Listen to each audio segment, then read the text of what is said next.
Oh, why are you here? What brings you here? Huh?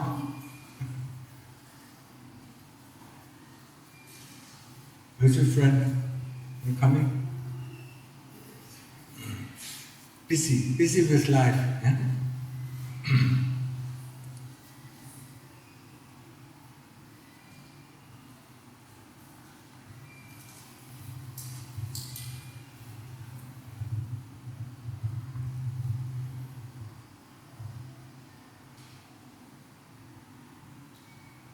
Huh? What brings you here?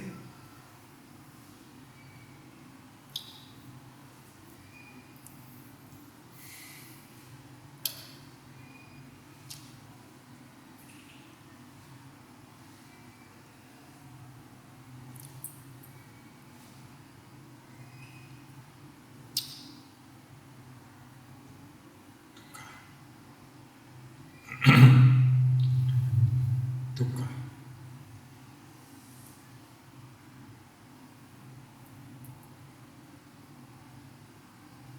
But it seems like we don't want to let go of our dukkha. If we don't suffer, we don't feel alive.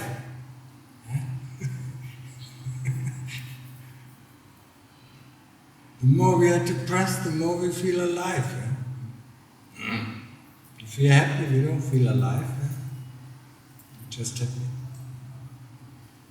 Dukkha is the first noble truth. I mean, the Lord Buddha started with dukkha. There is dukkha. What is dukkha? People always translate it as suffering. I'm not suffering. Lots of you are not suffering. So I mean, it's a wrong translation. Dukkha is discontent, discomfort, dis-ease, all these things. Not being satisfied with the things, with the way things are. That's dukkha.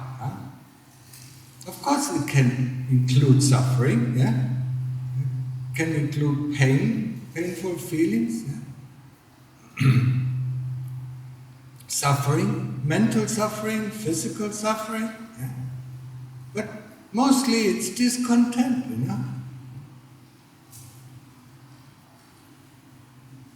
Whenever you're bored, that is a lot of dukkha.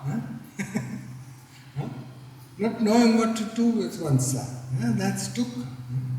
Being restless, it's dukkha. I mean, when you look at this, all day long, I mean, we have lots of dukkha.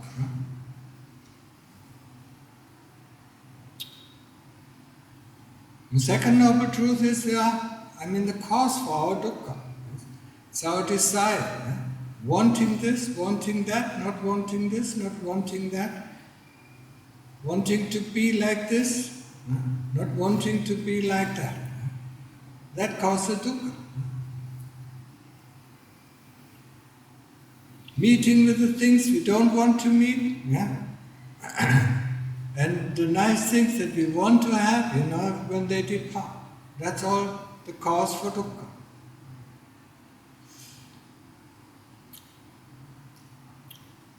And why do we put up with this dukkha?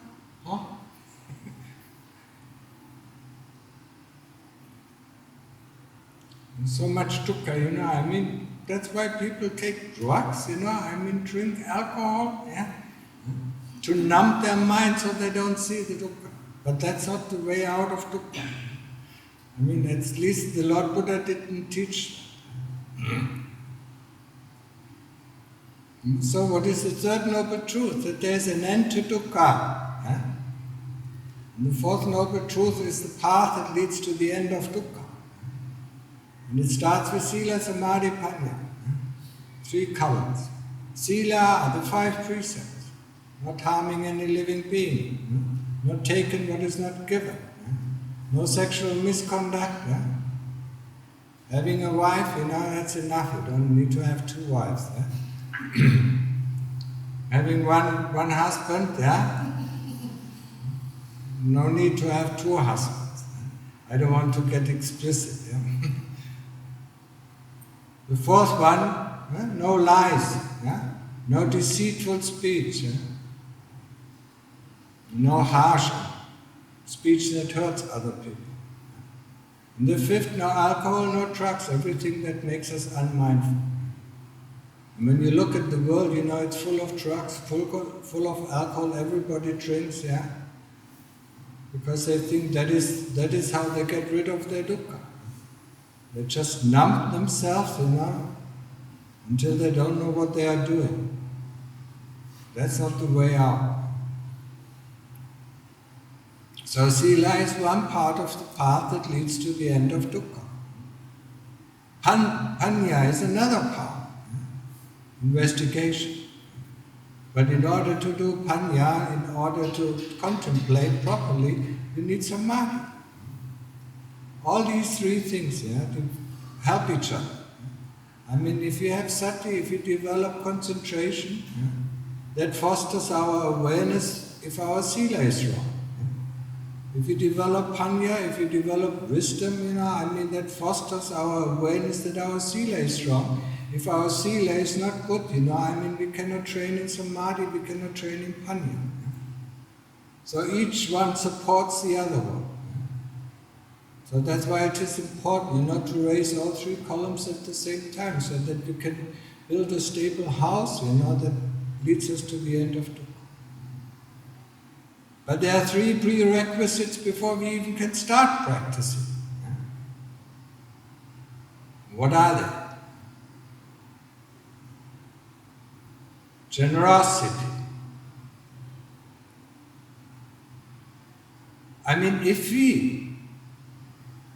If we cannot let go of material things, how can we let go of our own ideas? They are much more attached to us.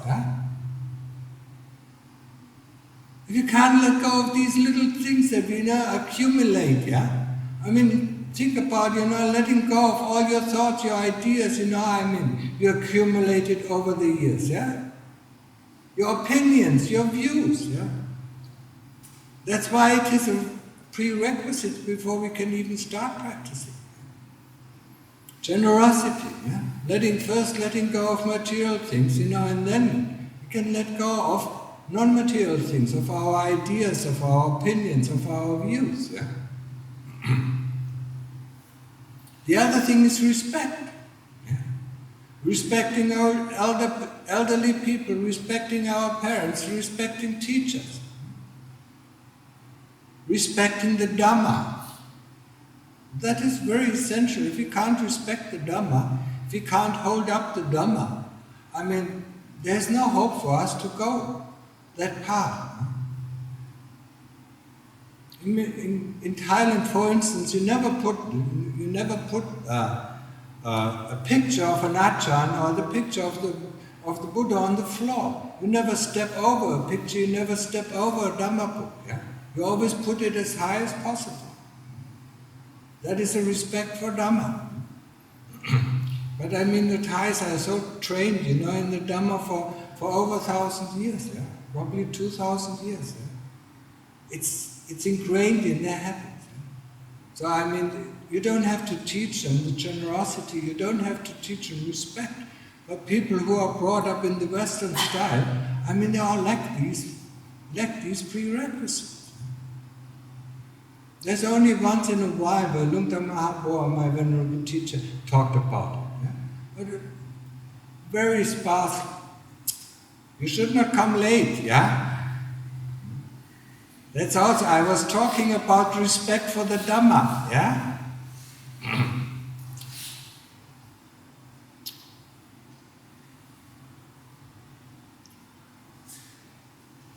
So respecting the Dhamma, respecting the teaching of the Lord Buddha, respecting the ones who teach the Dhamma. And then gratitude. Feeling grateful for whatever is given to us. Being grateful for the teaching that is given to us. Being grateful for our parents that they looked after us. Being grateful, for the teachers in the school or at the university who look after us. They taught us all the things that we know. How can we not be grateful? Not being grateful is just like a tree, who doesn't, who takes up all the water, doesn't produce any leaves and no fruits. It's very selfish. Not being grateful it's very selfish. That's why these three things, not only these three things are prerequisites for the path out, they are also prerequisites if you ever want to go to heaven. They require that. It's a requirement. You can't pass the gate to heaven if you don't have enough of it. Then you only can become a human being.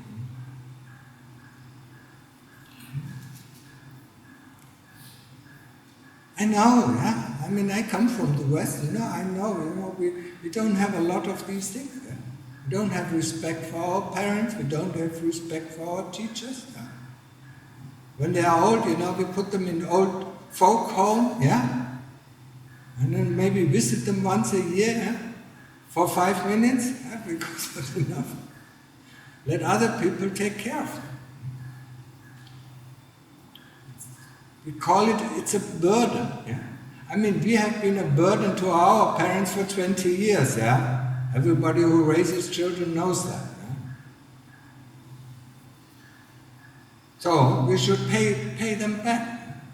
The Lord Buddha said, even if you work your whole life, you cannot pay back what your parents gave you. It's impossible.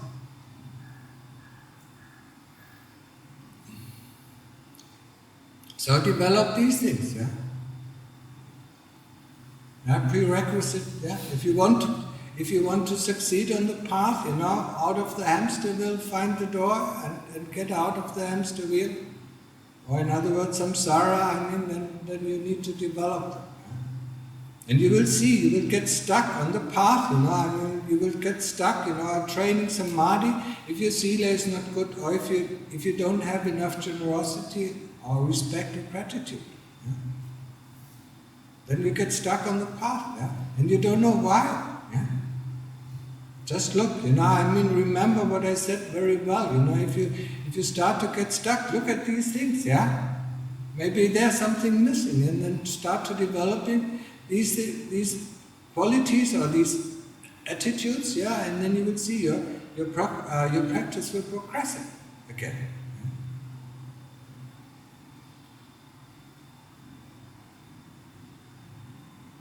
So samadhi is the practice, to get one-pointed, to develop sati.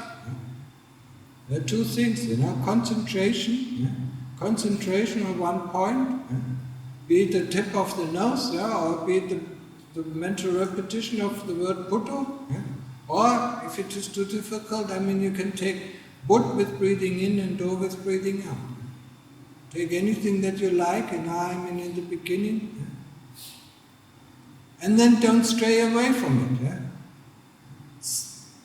When you sit down, for practice, tell yourself, okay, for the next 45 minutes, for the next hour, for the next 2 hours, I will stick to Buddha, and everything that comes into my mind is the kilesas, It's our enemy. It's not our friend, it's not me, it's not mine, Because we are the ones who want to practice now just with Buddha, And who doesn't let us do it? It's like our children, we want to have a rest, and the children always come, I want this, mommy, I want this, mommy, this, my brother, hit me, and so on, constantly disturbing us, And that's the kilesa. And the kilesas are the fangs of avijja, and avijja is the thing that governs this whole universe. But at the beginning, we're just concerned about the kilesas. So, you see them. When you try to concentrate, and when you say, okay, now for the next hour I'm with Buddha, whatever comes into the mind, be it thoughts, be it images, be it whatever, it's just the kilesas too. Just the work of the kilesas, trying to distract us. Because they have no interest, sitting still. Just like little children have no interest in sitting still. They always run around, And that's just it, yeah. I mean, I like this, similar with the children, yeah. Just go shopping with them, I mean, they want everything what they see. And if they don't get it, they cry. Yeah? And we can't stand this cry, and that's why we give in. And that's the same way with the kilesas. We can't stand their nagging, that's why we give in. Yeah? Oh yeah, that's important, yeah, we give in. Yeah? Oh, it's me, yeah, I'm in pain. No, they are in pain. Yeah? Because they cannot play. Yeah? So that's why they cry. That's why they cry. They're in pain.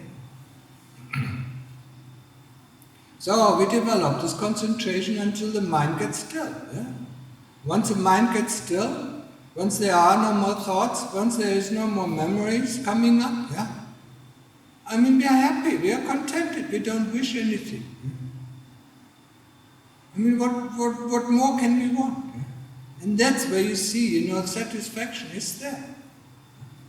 We just have to cut down, on our desires, our wanting. And we can do that, with always returning back to the Buddha, always returning back to the breath, yeah? until no more thoughts are coming. Yeah? I mean, we could train, to walk, we could train to talk, I mean, we can train to set the mind quiet. Yeah? But it takes a lot of effort, yeah? I mean, remember, I mean, when you learn to walk, I mean, it was a 24-hour job. Huh? Not once a day, no, 2 hours a day, yeah? I mean, you couldn't still walk, now, yeah? If you just, did it for 1 hour, 2 hours a day, huh? No, we trained it for 20, as long as we woke up, we trained it, yeah? Getting up, falling over, getting up, falling over, getting up, falling over. And that's a very good comparison to our practice, yeah? We stick with the Buddha, the mind goes off, then we bring it back, we stick with the Buddha, the mind goes off, yeah? Then we bring it back until we can do it. Yeah? It's just, it's just training, it's training. The Lord Buddha called it training, it's training. So you should train that.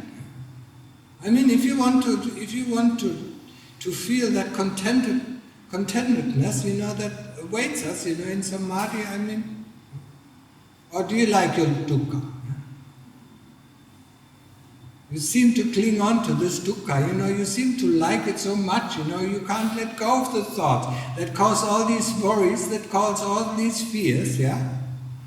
Fears about the future, worries about the future, worries about the past, yeah? Past has gone, yeah? Future has not come yet, yeah? Why worry about it? Why be afraid of it? Whatever comes, comes, yeah? You don't know, yeah? Maybe another flood hits, Penang, yeah? Did you know it before? No. It just hits. Can we predict it? No. So, I mean, whatever comes will come. Anyway, no matter if you worry about it or not worry about it. Yeah? Now, of course, because it hit it before, now you can go, when is it coming again? What shall I do, when? You don't know, yeah? And it always comes at a moment when you're unprepared. So don't worry about the future, yeah? I mean, worry about that very moment where you do all these things, yeah? Where you decide to run after the kilesas, or run after your desires, or run after your hatred, yeah? Your anger.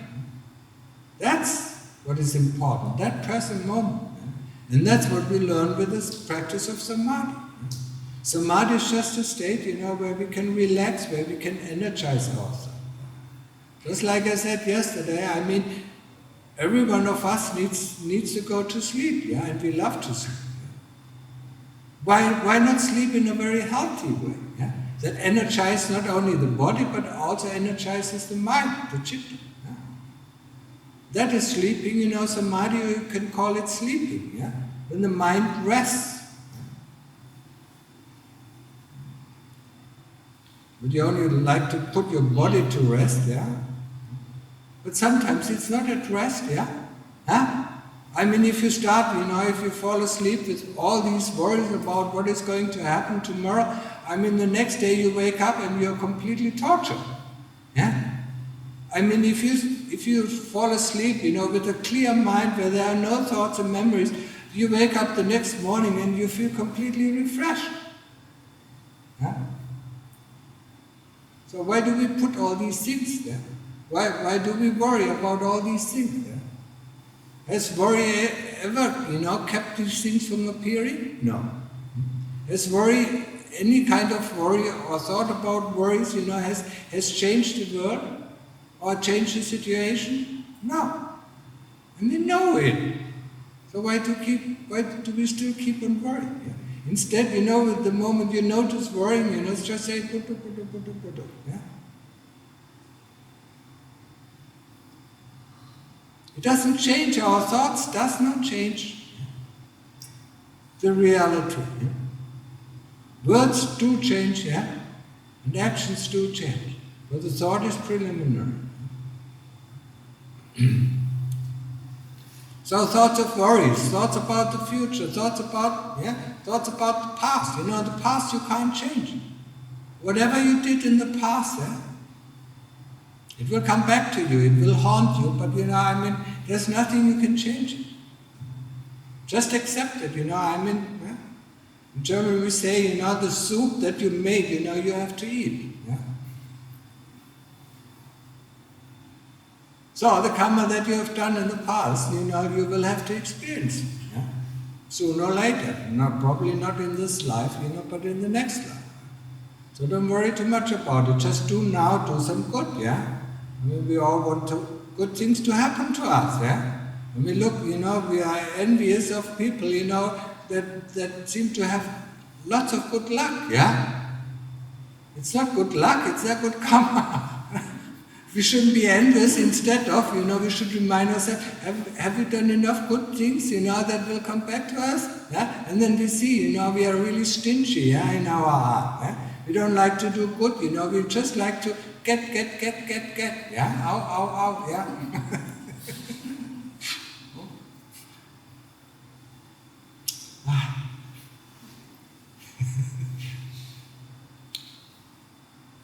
So when you want something, you give, yeah? When you don't like somebody, you think very kind about it. That's a remedy. Then the things will turn around, the table will turn, yeah? And nice things are happening to you, and other people will envy you. Oh, look at her, all these nice things happening to her. Yeah? But at the moment we look at other people, yeah? There's nothing, just like I said yesterday, there's nothing free in this world. Whatever we want, we have to work very hard for it. Yeah? And there's no good luck or bad luck. Yeah? It's just karma that comes back to us. Yeah? Karma is our own actions. Yeah? You know this phrase, don't do unto others what you don't want others to do unto you. Yeah? So the second part of the sentence, whatever happens to you right now is what you have done unto others. So there's no envy, there's no need to envy other people, yeah? You only get back what you sow, yeah? Jesus said it very clearly, what you sow is that what you reap, yeah? If you sow hatred, you will reap hatred, yeah? If you sow love, you will reap love, yeah? If you sow generosity, you will reap richness, yeah? Isn't that easy? It's a very nice expression, very simple, yeah? Very precise. Yeah? And the teaching of the Lord Buddha doesn't differ in this respect. So do good, and you receive good. Do bad, and you will receive bad.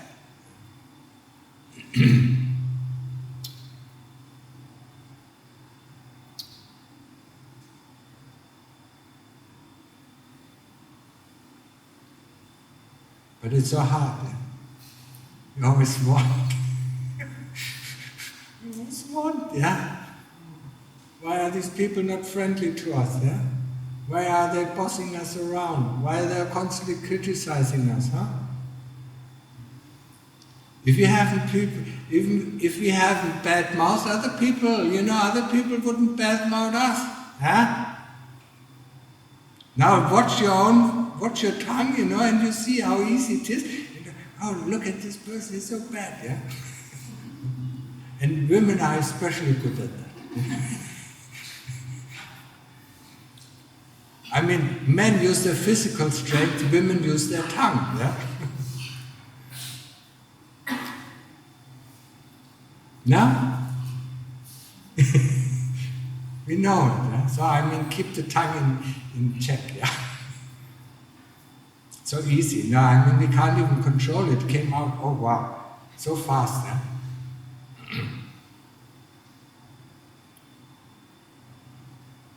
So the samadhi, the training of samadhi is to get the mind calm, give it a rest, yeah? Just like we rest the body, yeah? And developing wisdom is the one where we really have to work very hard, yeah? So we need all the energy of our chitta, we need to energize it first before we can start to put it to work, yeah? Just like we need a good rest, and a good breakfast, to be able to work. So, what kind of work is it? Yeah? It's called contemplation. You contemplate. Yeah? In the beginning, we start contemplating our life. Yeah. What the hell am I doing here in this body? Yeah? It's a good question. What is the purpose of my life? It's a good question. Why I was born? Yeah? It's a good question. What is the purpose? Yeah? Am I just dilly-dallying around? Yeah? Wasting all my time, killing time, like we say. Yeah? A nice expression. Yeah? What are you doing, killing my time? Is it so unprecious, our time that we have? Yeah? We can't wait to die. That's why we need to kill our time with all these entertainments. With our smartphones, with our TVs, with the internet, yeah? We're killing all this time, yeah? Reading garbage, yeah? Spewing out garbage. All these newspapers is nothing more than garbage. Yeah? Boils up our emotions. Yeah? We hear about this, we hear about that, that gets us angry. Don't take that garbage in, then you don't have to throw it out. Yeah? Be frugal in what you take in. Yeah? If you put all the garbage into your house, you don't want to live there anymore. Huh? But our heart is so big we can't even imagine it. Yeah? So we put all the garbage in and we don't never feel, it's full. Yeah? There's always more place for more garbage. Yeah? We only know, once the heart is completely empty, how it feels like. A heart that is completely empty. That's the most happiness that we can have. There's nothing bothering, there's nothing, turning around, yeah? There's nothing no restlessness anymore in the heart. Yeah? Makes us do this or makes us do that.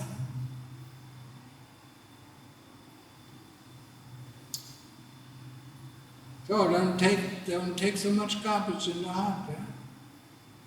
All the things that are not necessary, cut down. If you decided to practice, there is no need, there's no need anymore to read. The reading, yeah, is laying out the plan for the house. Dhamma always called it, if you want to build a house, you need a plan. Yeah? The plan, once you have the plan, you work off that plan to build the house. Huh? If you don't do it, if you just imagine how the house will be, there will be no house. Yeah? Then you have to start the hard labor, get the bricks, get the columns, and get the wood, to build the house. Yeah? But then you don't need to study the plan anymore.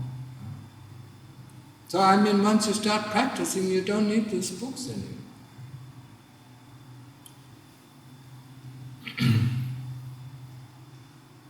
Reading so many books, can confuse us much more. Yeah? And I mean, I don't envy you, you know, I mean, you hear this teacher, that teacher, you know, it's just like reading books, yeah? I mean, this teacher says this, that teacher says that, you know, I mean, in the end you're confused, you know, what is right and what is wrong. Yeah?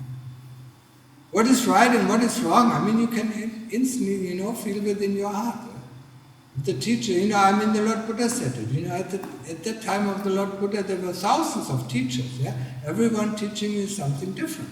So the people asked him, you know, what is the right teaching? Is your teaching the right teaching? Yeah? And the Lord Buddha said, don't say so. And if a teacher comes and said, yeah, if you do this, that leads to wholesome states, yeah, and if you follow it and it leads to wholesome states, then you can trust this teacher. Yeah? If it doesn't lead to wholesome states, then don't trust this teacher. Yeah? Discard it. Yeah? And the same thing you do with my teaching. He wasn't, you know, he didn't say, you know, I'm the only teacher. He knew, you know, how people work, you know, he knew. So test it out. Yeah? I mean, once you start practicing and you get calm, you get contented, then you know it's working. Yeah? Why need reading a book? Yeah? How is this, you know, how is this calm? Yeah? There's no need, you know, I mean, if you don't know how the calm is, you know, then you're not in the calm. Yeah? It's just like, you know, I mean, I sometimes say, you know, if you put your hand into the fire, I mean, if you don't know what is happening, you know, if you don't know that you burned yourself or how this burn feels, I mean, then you have not put your hand into the fire. Huh? And you don't need to look it up anyway in the internet. How is it, you know, when I put my hand into the fire? Because you've done it. No? And that is the same thing with the experience of practice, yeah? I mean, once you experience Samadhi, you know how Samadhi is, yeah? You don't have to look it up, yeah? If you're completely unfamiliar with Buddhism, you know, I mean, you might not know the term for it, yeah? I mean, the expression or the label for it. But we don't need labels actually to work, yeah? That's one big deceit of our world, you know, I mean, using all these labels, yeah?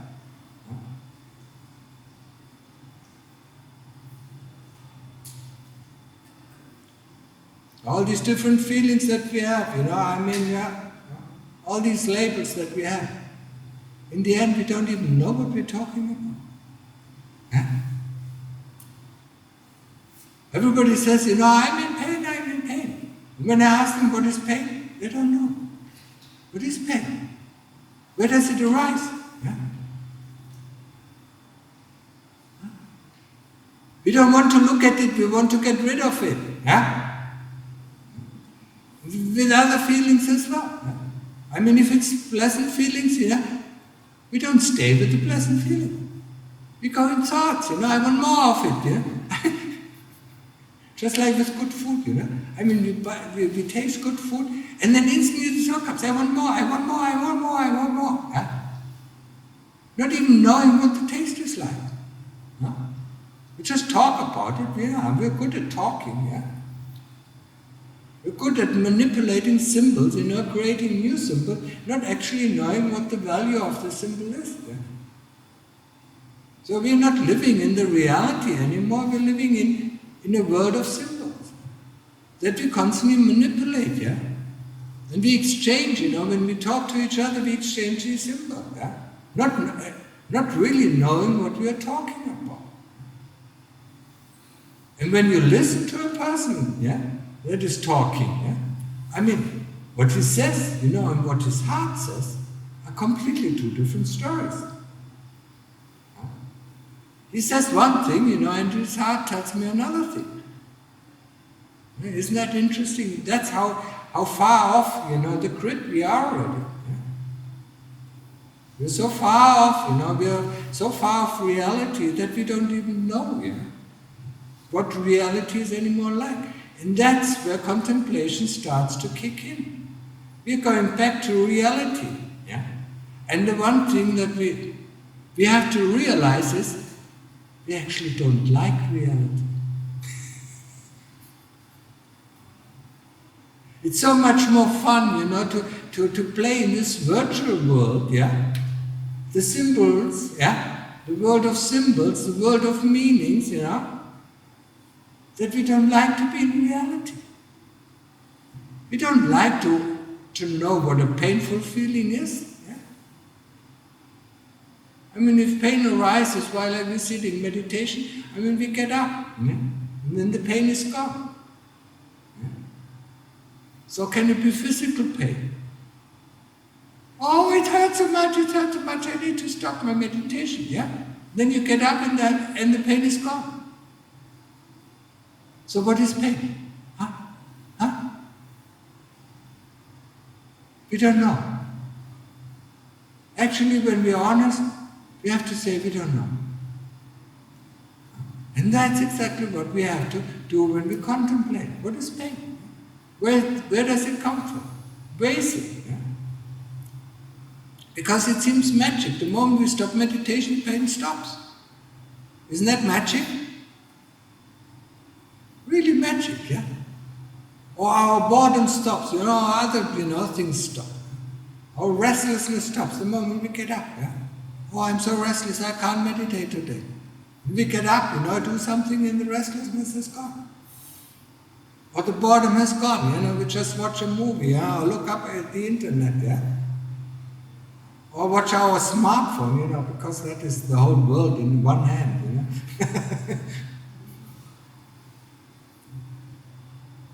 100 years ago, people didn't have these things. Yeah? And when some of you are older, some of you remember, we didn't have a phone, there might have been a phone in the village, one phone, yeah? Or two phones, yeah? And even if we had a phone in our own house, if we weren't there, nobody could reach us. What a relief, yeah? And now we have the phone in our pocket, yeah? Wherever we are, no matter, yeah? Some of them, even don't turn it off when they're in the Dhamma, yeah? Sometimes it even rings there. Yeah? Wherever we are, we're constantly available. Never have a break, yeah? No? And we are afraid, to turn it off.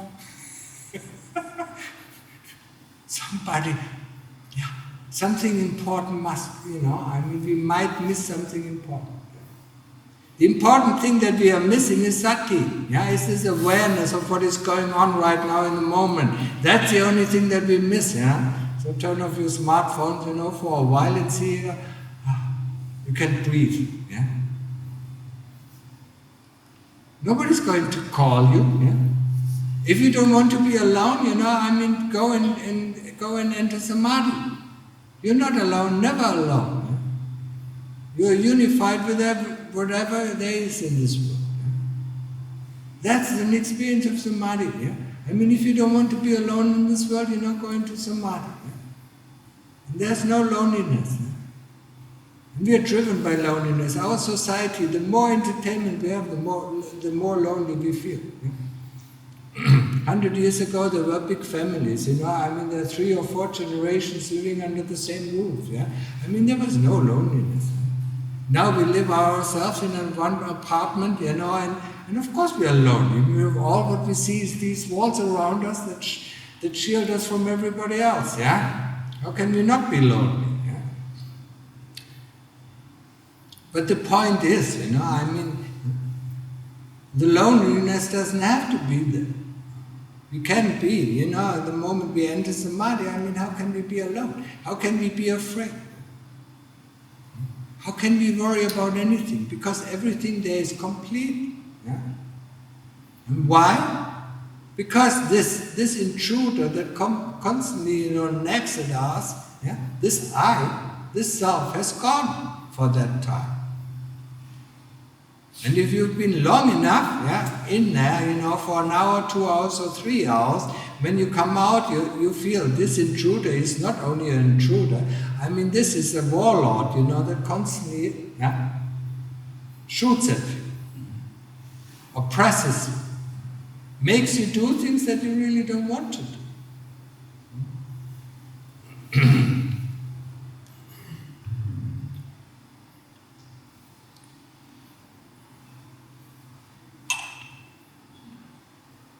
So, how do we get rid of this intruder? Yeah? I mean, through contemplation, yeah? I mean, how do you get rid of the thieves? You go to the den of the thieves, yeah? Where they hide. Isn't it? So we need to go to the den of the kilesas where they hide, yeah? So the first place where they hide is the body. We love this body, don't we? Sometimes we hate it when we get older. But when we are young, we love this body. It's our, whatever you call it. But the moment we get older, we don't like it anymore. Yeah? We only think, when the older we get, the more we think about our youth, how nice it was. Yeah? We don't think about, when we start to train this body, when we came out of the womb, bloody all over, not even able to breathe on our own. Yeah? And then you have to train this body for 15 years, yeah? I mean, if you think about your youth, think about this as well, huh? Because the next life, when you want to become a human being, again you have to go through the training. Was it that nice, going to school, learning to walk, learning to talk, yeah? Was it that nice, yeah? Ask yourself, go back in memories, we still have these memories, yeah? We don't want to think about it. We only want to think about when we're 16, 17, 18, 20, until 30, and then we don't want to think anymore. Huh? Strange, isn't it? I mean, we cut out, the bad parts, the first bad part, and then we want to cut out we like to keep the middle, and we want to cut out, when we grow old, yeah? When you look now in the mirror, you don't like to see what you see.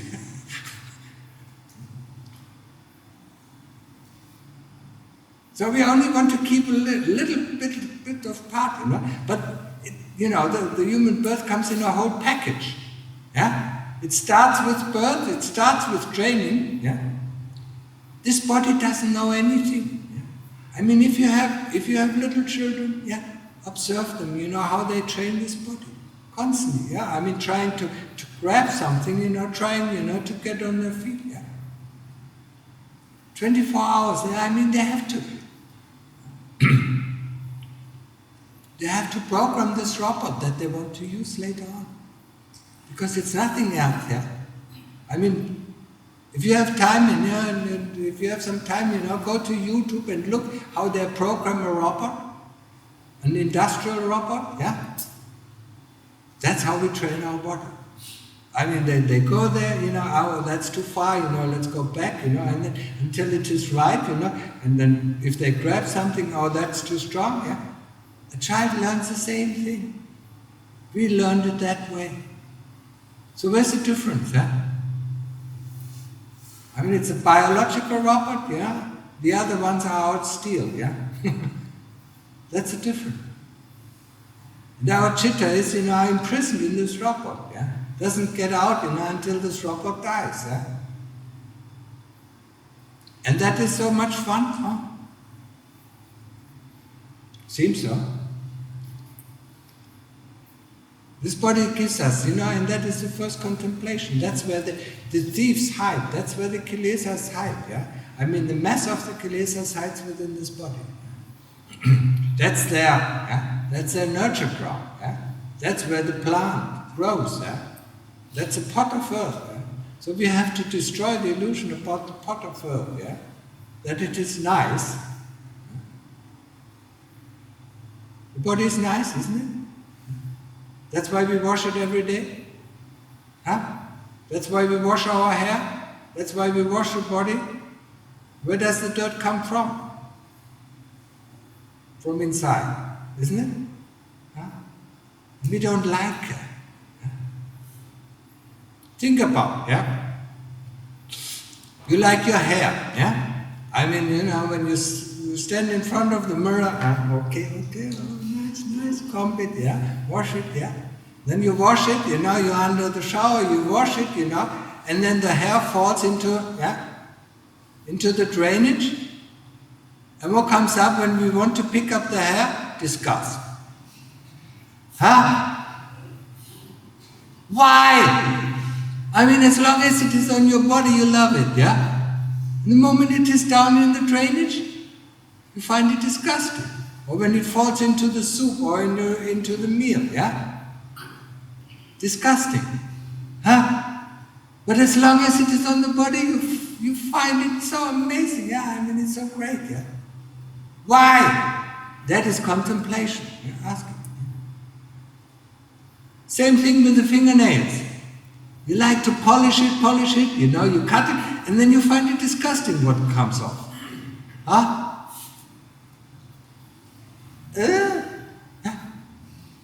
Everything, yeah? The spittle, you know, in your mouth, you know, it comes out, you know, and you find it disgusting.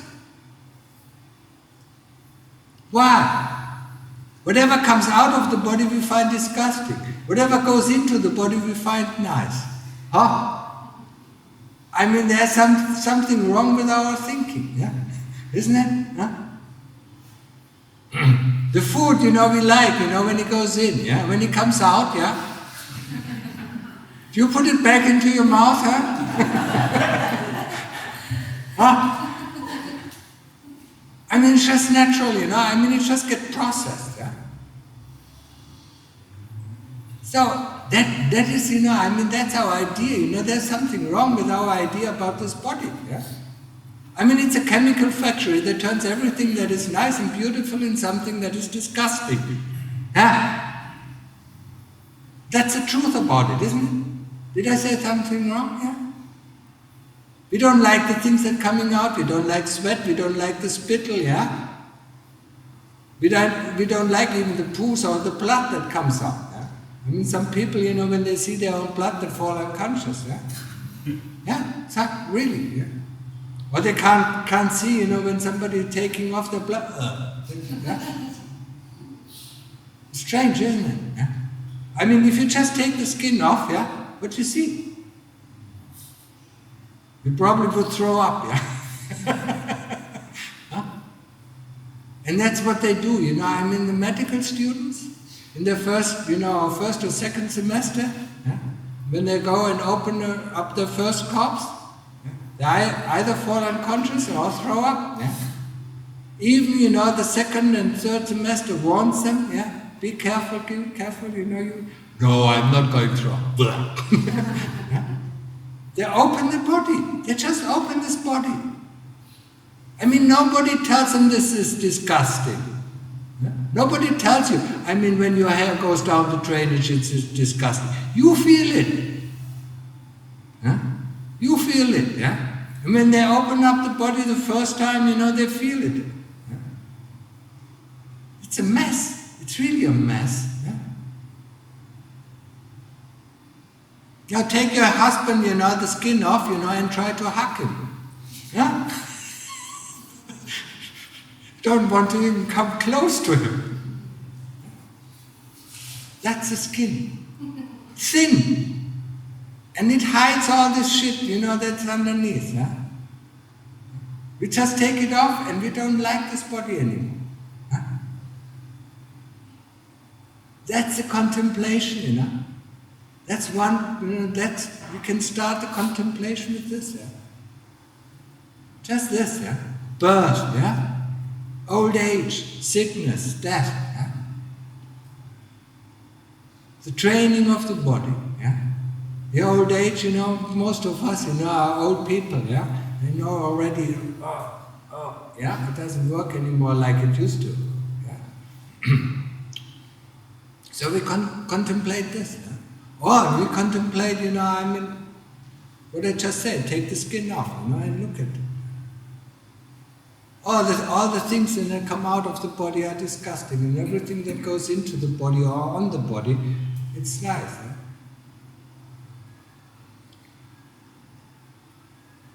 I mean, if you have socks on, you know, just for a day, yeah? I mean, do you like to smell good, yeah? Huh? I mean, that's reality. I'm not talking about anything illusionary, yeah? I mean, we don't like the smell of our body. That's why we use perfume. Huh?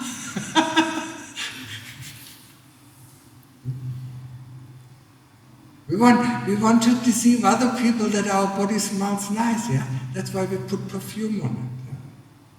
Yeah? Or why do we put makeup on it?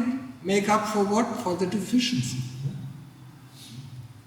Or the way how we dress, especially women, how we dress, yeah? I mean, we expose the nice things, and hide the bad things, yeah?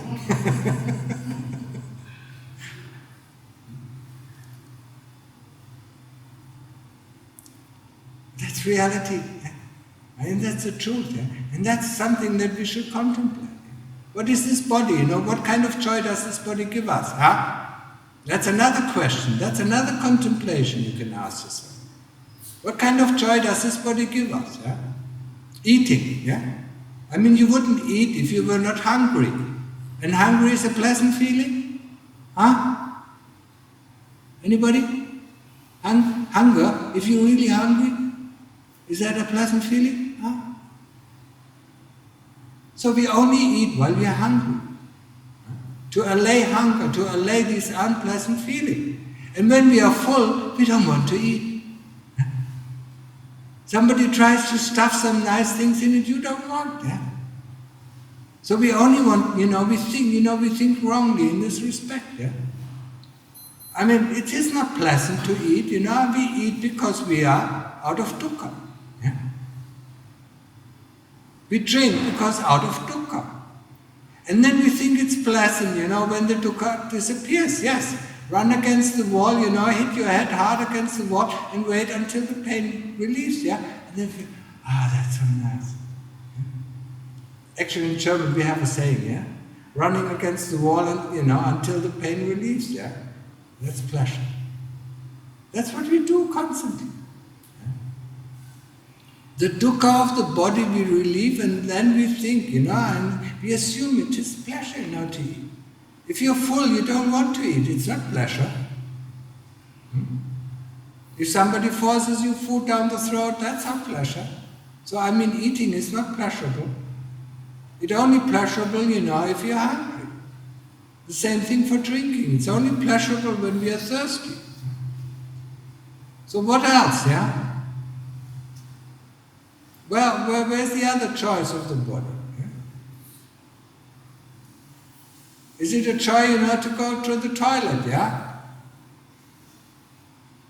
When we eat, we feel, we're constipated, this is a joy. Once it comes out, we feel so pleasure. Every one of you knows this experience, yeah? He needs to go to the toilet, doesn't have the opportunity, and then he runs, and it's just like a little orgasm, yeah? Orgasm. Yeah? It's gone. It's relief, yeah? Whenever the body, the pain of the body relieves, you feel happy, yeah? Until the next pain comes. So, what kind of pleasure brings the body? Yeah? That's another contemplation you can do. Ask yourself, yeah? I'll just give you a few examples, you can extend it and you will find lots more. Huh? And that is slowly, the more often we do that, it is slowly destroying the illusion about this body something, so nice, so worthwhile, so amazing. It's nothing, it's a burden. It's a burden that all our life we have to look after. Yeah? Why do you work? Because to look after this body. Huh? If you didn't need to look after this body, you didn't need any work. Yeah? Wouldn't that be nice, to be, have no work to do? Just sitting there happy, yeah? But because we have this body, we have to look after this body. So it's a lot of work, it's a lot of nuisance. Yeah? Drinking, feeding, housing, dragging it to the doctor. Yeah? because it's not working anymore until it dies, and that is a lot of pain. Yeah?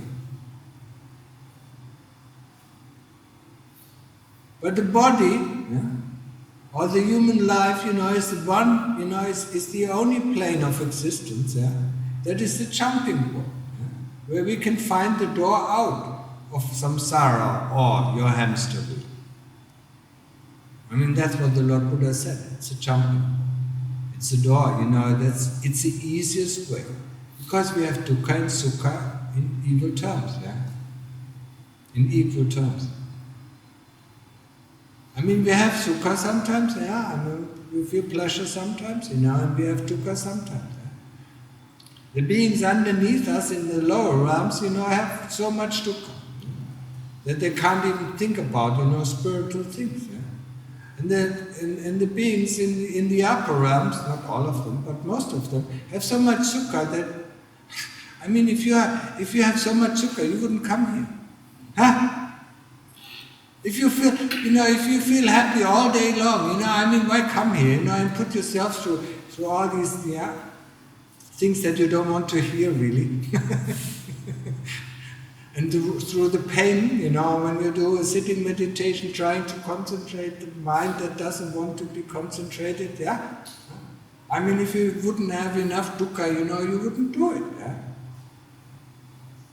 So, I mean, the beings up there in the heavenly realms, they don't feel the need or the urge, to train so much, yeah? And the beings below us, they have other things to do, to feed themselves, so they don't have the time. So it's only the human realm where we can see, have equal amount of dukkha and sukha. And that is the perfect human life, 50-50. Yeah? I mean, for us it is maybe 2% and 98% dukkha. Yeah? But these 2% makes us go on. Just think about, something very nice happens. I mean, everyone had that, yeah? I mean, a nice encounter, or a nice happening, and I mean, we just glide through the whole day, nothing happens, nothing can bother us that day. Just one moment, of great happiness, yeah? And everything glides through, yeah? And then 3 days later, this happiness is gone, and everything annoys us again.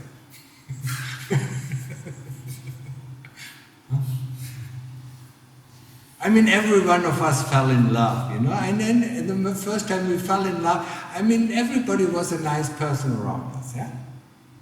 But 3 weeks later, it just crashed down on us, and everybody annoyed us again.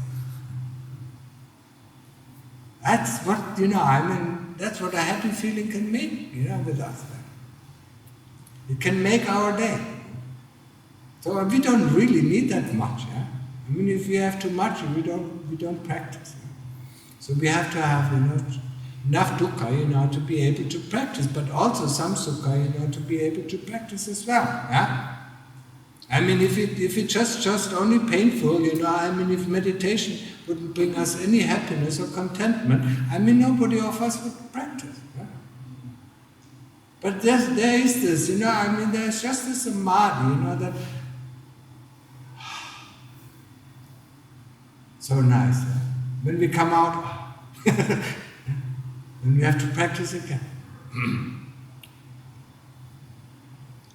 It's all what we need, to concentrate on one point, until the thoughts stop and the memories stop that constantly bother us, yeah? And then we feel happy and contented. And at that moment, really when you go in, realize it. I mean, you don't have one wish. There's no one desire coming. I mean, everything is perfectly fine. Even if the whole world tumbles over you, it's still fine. And even if there's pain in the body, you see it, it's so far away. You don't even be bothered by this. Because you're so happy, you're so contented. And you don't wish things, to be otherwise. Yeah? And that's where our dukkha is created, Wanting things to be otherwise than they are. You don't want your husband, you want your husband to be nice and kind to you, but he is not. Most of the time. Or your wife, to be understanding, but she is not, because she has their own problems. That's a problem in a marriage, Everybody, is bound up in his own problems, and that's why we can't even listen to each other. So contemplating, the den of the thieves, that is this body, where greed and hatred is rooted. So through these contemplations, I give you quite a few examples how you can contemplate. Start with the body, look at the teeth, look at the hairs, look at the skin, look at the nails, where they're coming from, where they're growing out, Everything underneath, is very soft, and then suddenly something, very tough, comes out. Where it's coming from. Same with the teeth, the gums are very soft, but the teeth are very hard. But they can cause us a lot of pain. Lots of pain. But it's not the teeth itself, because they are just stone. It's the nerves inside the teeth. It causes a lot of pain. So contemplate, to see, that this body is just a biological robot, It's not us.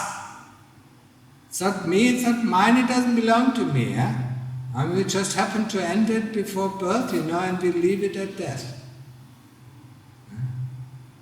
And we think it is wonderful, because it extends our abilities, Just like a robot, an industrial robot extends the ability of a human being. It can lift stronger things, it can do things more, That's why we built them. And that's why we built that body in the first place. We want to do other things that we couldn't do without this body. And then we got stuck. And now we have to free ourselves of this notion that this body is something really that worthwhile to get stuck for 70, 80, 90 years.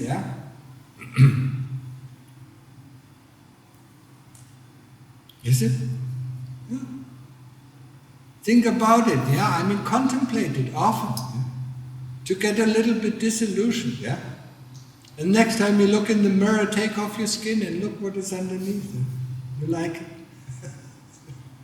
No, we don't like it, If somebody gives you a pillow full of shit, you like to hug it? As long as you don't know it, yes. The moment you open it, you see it, you put it far away. It's the same with the body. We like to hug the body of our male or of our mate, But if we see it's full of shit, we don't. Not anymore. But it takes a long time to realize. So that is the contemplation of the body, and it will diminish our greed and it will diminish our hate, because all our greed and hate are in accordance with the body. If you want something, then it's something for the body. If you hate something, then it is always within the realms of the body. So greed and hate will diminish. But first of all, they will come up, because the kilesas don't like to contemplate the body. So be careful when you start contemplating. You will see, you will get a little annoyed. The kilesas get annoyed because, you destroy their favorite toy. Look at children, how they react if you destroy their favorite toy. They get really nasty. So the favorite toy of the kilesas is this body. So you get angry, so be careful not to let out the anger on other people. And you're not getting angry while you're doing it. You're getting angry afterwards. You see somebody and the anger just latches out. So be careful. Don't do it, within your family. They will have a hard time. And it's not good. We bring up the anger to understand what is anger. To observe it, to see it. It comes, from seeing what we don't like. Anger always comes up if we see something that we don't like to see. Anger comes up at a person if he does something that we don't like. So, when we contemplate the body, we see something that we don't like to see. So anger comes up. And that's how we learn how to deal with anger. We just stay, we have enough sati, stay with the anger and see how it diminishes. It's just like the other feelings. First of all, we learn it with pain. Pain is it's a sharpening stone. We learn it. Pain comes and pain goes. We learn what is pain. We learn how to sit comfortable with pain. Anger is a little bit stronger. Can be a little bit stronger or can be a little bit faster. And that's why we start with pain. When we sit for 2 hours, a lot of pain is coming up, so we can deal and investigate what is pain. See what the feeling is. What is the feeling? What is the feeling of pain? How does the feeling of pain differ from the feeling of hate? How does the feeling of hate differ from the feeling of greed? That's all the thing. We have to investigate everything. We cannot just, assume this is right and this is wrong. As long as we are in the world of assumptions, as a scientist, it will always fail. Something comes, that we haven't, anticipated. No, we have to investigate these things. So, feel the feeling of pain. Feel the feeling of anger. Really feel it, let it really... It's not pleasant, that's why we learn it with pain. It's not pleasant. Feel it, understand it. And then later on you can compare it. And then you see they are not really that different. We think greed and anger are, at the opposite side. But when you look at the feeling, it's just pretty much the same. Greed we tolerate, anger we normally don't tolerate. But it's the same burning feeling. No matter if it is anger, or it is greed, it is a burning feeling in our heart. We want to get it out. Greed, we have to, to follow, to buy what we want or get what we want. And anger is we have to let it out on another person. And if that person is hurt, then we are satisfied. We don't even realize that we were hurt before. How can you have glowing coal in your heart? That's not a nice feeling. So understand, understand these feelings.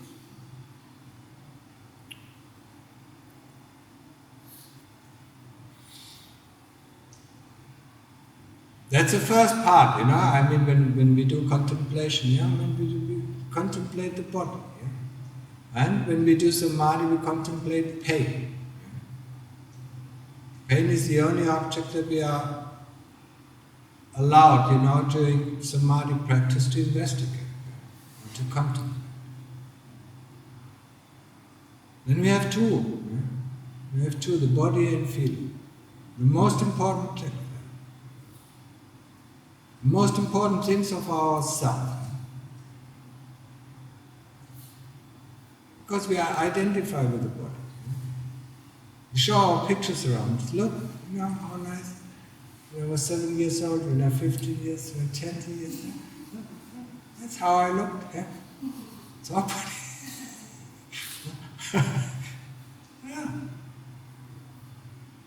Sometimes we need to be reminded of how we work, to see, to see the fallacy of it. So the body and feeling, that's how we identify it most, I don't say, we don't identify with our views and opinions, but that is less. Body is strongest. No matter if it is a woman or if it is a man, man wants to stay strong, wants to, look manly, a woman wants to look womanly, or female. So that's how we identify first. And feelings as well. You hurt my feelings. That's a sentence it's overused or overused in relationships. You heard.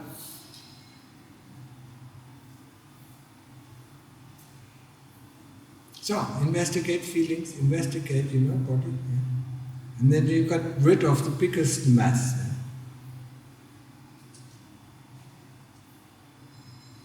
Okay, now I stop for that. Now we make a short break and then you can ask questions.